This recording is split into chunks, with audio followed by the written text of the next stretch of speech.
Once upon a time, in a cozy little village nestled between rolling hills and whispering woods, there lived a cat named Luna. Luna wasn't just any cat. She had fur as black as the midnight sky, with a single white patch on her chest that glowed like a tiny star. Her eyes, bright and golden, sparkled with curiosity, and she had a purr so soft it could lull even the grumpiest owl to sleep.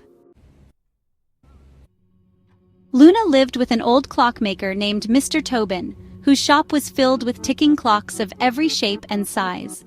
Every night, as the moon rose high, Mr. Tobin would wind down his work, and Luna would curl up on a velvet cushion by the fireplace. But one chilly evening, something peculiar happened. The biggest clock in the shop, a grand towering thing with a moon-shaped pendulum, stopped ticking. "That's odd. It's never stopped before." He tinkered with it, but the clock stayed silent. Luna, however, perked up her ears.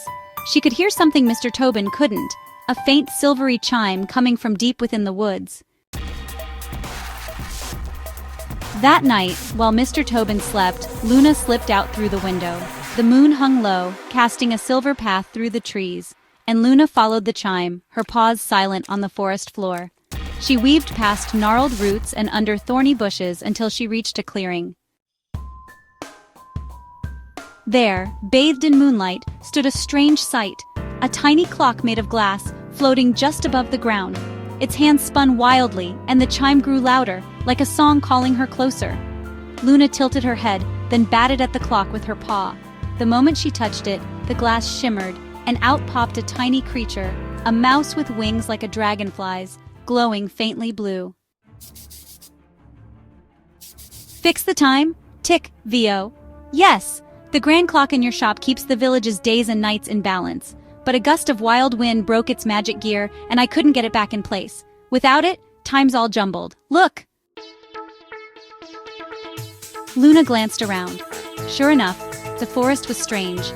Flowers bloomed and wilted in seconds, owls hooted backwards, and the stars flickered like candles in a breeze. She purred thoughtfully. "Luna VO, let's fix it then." Tick led Luna to a hidden hollow in an oak tree where a tiny golden gear glittered among the roots. Luna carefully picked it up in her mouth, and together they raced back to the village. The moon was sinking low by the time they reached the clock shop. Luna leapt onto the workbench, nudging the gear into Mr. Tobin's toolbox just as he stirred awake. The next morning, Mr. Tobin found the gear. "Mr. Tobin, VO. "Well, I'll be," he chuckled, fitting it into the grand clock. With a gentle turn of his key, the clock whirred to life, its pendulum swinging steadily. The village sighed in relief as time settled back into place. Flowers bloomed at dawn, owls slept by day, and the stars shone steady and bright. Luna never told Mr. Tobin about her adventure, but she and Tick became secret friends. Every full moon, she'd slip into the woods to visit him, listening to his tales of time and magic. And each night, as the grand clock ticked on, Luna curled up on her cushion, her starry patch glowing softly, dreaming of the next mystery the moon might bring. And so, little one, close your eyes and drift off, just like Luna, to a world where time ticks gently and cats guard the night. Good night.